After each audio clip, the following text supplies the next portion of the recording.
My name is Suzan Denis. I am 52 years old. On July 4th, 2025, my heart stopped beating for 8 minutes while I was at a church gathering. During that time, I saw something that completely changed how I understood my faith. I discovered that something I always thought was perfectly fine was actually destroying people's souls and pushing them away from God forever. That Independence Day, our church held its yearly gathering and special service. After the meal, we gathered in the main worship area for a service about the freedoms we have in Christ. Our pastor was preaching about how Jesus had set us free from being slaves to sin. I sat in my usual seat in the third row, listening and occasionally looking around to see who had come. That is when I noticed Lisa Morrison, a young mother from our church, sitting alone with her 3 small children. Her husband was not with her, which seemed unusual, and she looked exhausted and stressed. Her oldest boy was behaving badly, and I could see her getting more and more embarrassed as he continued acting out. Without thinking, I leaned over to my friend Carol sitting beside me and whispered, "Something is definitely wrong with the Morrison family. Mark never misses church, and look how worn out Lisa looks. I wonder if they are having marriage problems." Carol nodded knowingly and whispered back, "I noticed that too." "And did you see how much weight she has lost?" "I am worried about her." We kept whispering throughout the service, guessing about what might be wrong, sharing observations about how Lisa looked and acted, and discussing what we thought the church should do to help. We told ourselves we were being caring and observant, but we were actually gossiping about a struggling family during a worship service. It was during this conversation that I felt the first sharp pain in my chest. At first I thought it was just indigestion from the rich food at the gathering, but the pain got worse quickly, spreading down my left arm and up into my jaw. I knew what these symptoms meant. I tried to get my husband Robert's attention, but the pain was so bad I could not speak. The last thing I remember was falling forward in my seat while the pastor was reading from the Bible about the freedom Christ had given us. I collapsed right there in church, surrounded by people who had known me for decades. Robert immediately started CPR while someone called for an ambulance. The emergency team arrived within minutes, but my heart had already stopped. For 8 minutes, I was clinically dead. The medical team worked desperately to bring me back, using every technique they had. But during those 8 minutes, I was not in the church building anymore. I found myself standing in a place of beauty and light beyond description. It was not harsh or blinding light, but warm, living light that seemed to pulse with love and truth. I felt completely peaceful, more awake than I had ever been in my life, and free from all physical pain. That is when I saw him. Jesus stood before me, and he was absolutely magnificent, nothing like the paintings I grew up seeing. He radiated pure holiness and divine power that immediately brought me to my knees. When his eyes met mine, I felt both embraced by perfect love and completely exposed, with every pretense stripped away. "Susan," he said, and hearing my name from his lips felt like coming home to a place I never knew existed. "Lord," I whispered, finally understanding what that word truly meant. But instead of the comfort I expected, he asked me a question that pierced my soul. "Susan, do you know why so many who call themselves mine still lose their way?" Before I could answer, everything around us changed. I found myself looking at what seemed like an enormous congregation, thousands and thousands of people who were clearly Christians. They sang worship songs, raised their hands in praise, carried Bibles, wore crosses, and posted encouraging scripture on their phones. From far away, it looked like a beautiful picture of Christians worldwide. But as Jesus directed my attention closer, I began to see something horrifying. Every single person in this huge group was bound by chains. Not physical chains, but spiritual ones that wrapped around their mouths, their necks, their hearts. And these chains were not made of metal. They were made of words. "Look closer," Jesus said gently. As I focused on individual people, I could see the words that formed their chains. Gossip, lies, criticism, judgment, rumors, harsh words, cruel jokes, thoughtless comments. Each word was like a link in the chain, and the chains grew heavier and tighter with every careless word spoken. But what shocked me most was that these people did not seem to realize they were bound. They continued their worship, their service, their Christian activities, completely unaware that their own words had imprisoned them spiritually. "This is the sin of the tongue," Jesus explained, his voice filled with both sorrow and urgency. "Careless speech, gossip, slander, criticism. They think it is small, harmless, even innocent. But it destroys love, divides my people, and sends millions into bitterness and unbelief." He showed me closer views of what was happening. I watched a woman in a Bible study sharing a prayer request about her neighbor's marriage problems, giving details that were not hers to share. With each word, another link was added to her chain. I saw a man at a church meeting criticizing the pastor's sermon preparation, questioning his dedication, and weakening his authority with carefully worded concerns. The chains around his mouth grew thicker with every sentence. I watched a group of teenagers at youth group making fun of a classmate's appearance, disguising their cruelty as humor. The spiritual chains wrapped tighter around their hearts with each laugh. Most heartbreaking, I watched how the words spoken by these chained Christians affected their targets. I saw marriages destroyed by gossip that spread through churches like wildfire.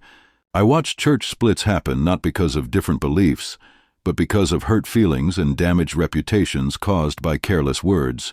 I saw faithful church members walk away from their faith entirely because they could not bear the constant criticism and judgment they faced from other believers.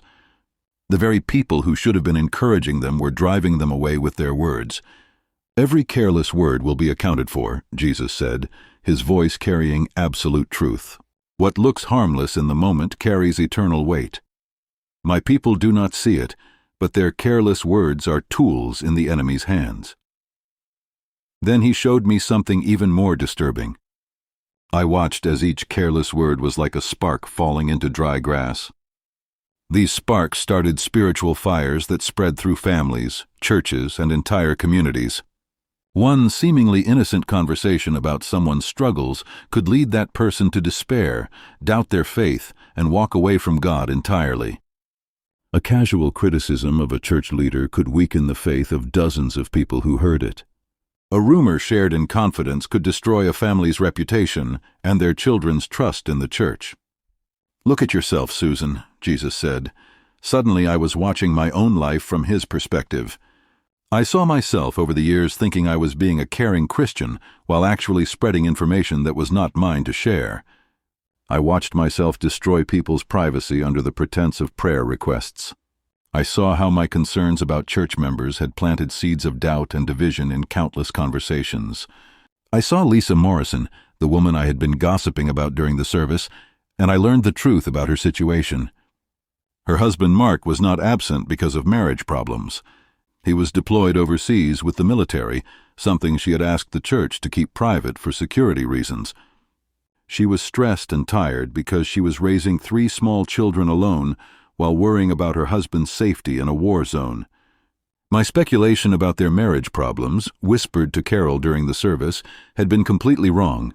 But I watched in horror as that speculation spread through the church over the following weeks, adding to Lisa's burden and making her feel even more isolated and judged.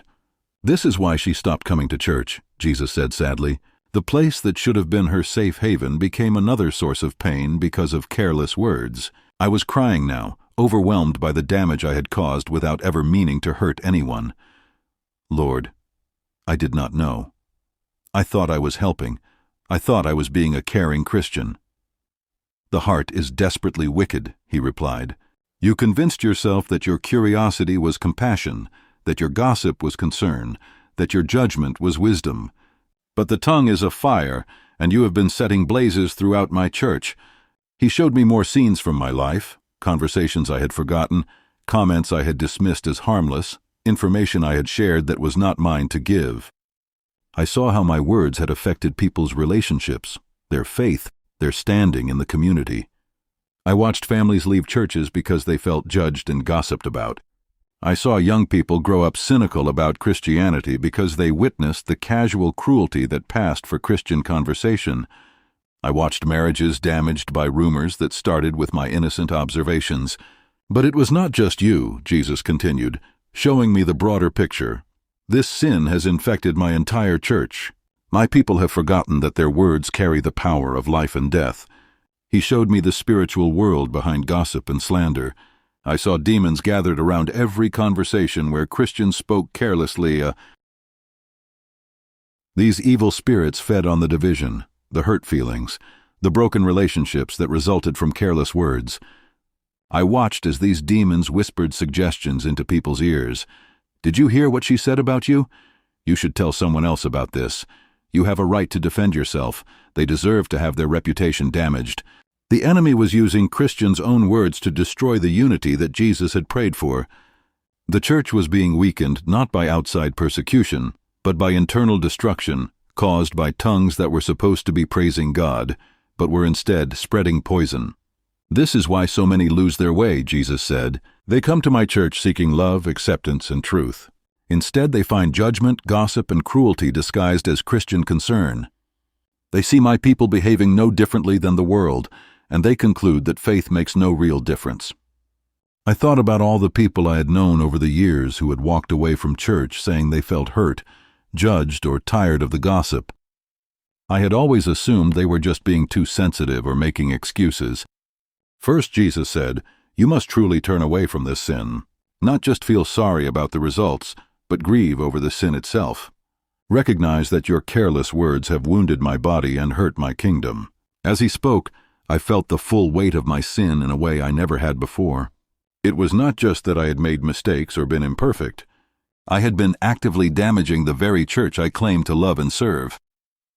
I had been a tool in the enemy's hands while thinking I was doing God's work. "I am so sorry," I cried. "I never meant to hurt anyone. I never meant to damage your church." "I know," he said with endless compassion.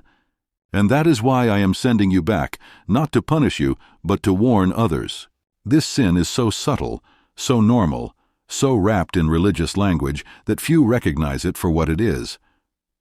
When his hand touched my forehead, forgiveness flooded through me like a cleansing river. The crushing weight of guilt and shame dissolved instantly, replaced by pure determination to make things right. "Tell my people," he said, "that I am calling them to control their tongues.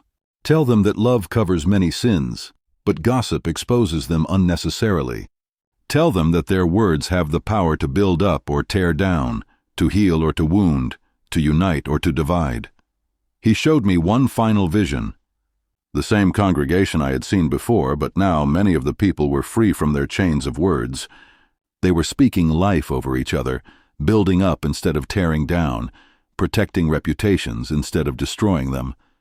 I watched churches where gossip had been replaced by genuine prayer, where criticism had been turned into encouragement, where judgment had given way to grace. These churches were growing, thriving, drawing people to Christ instead of driving them away.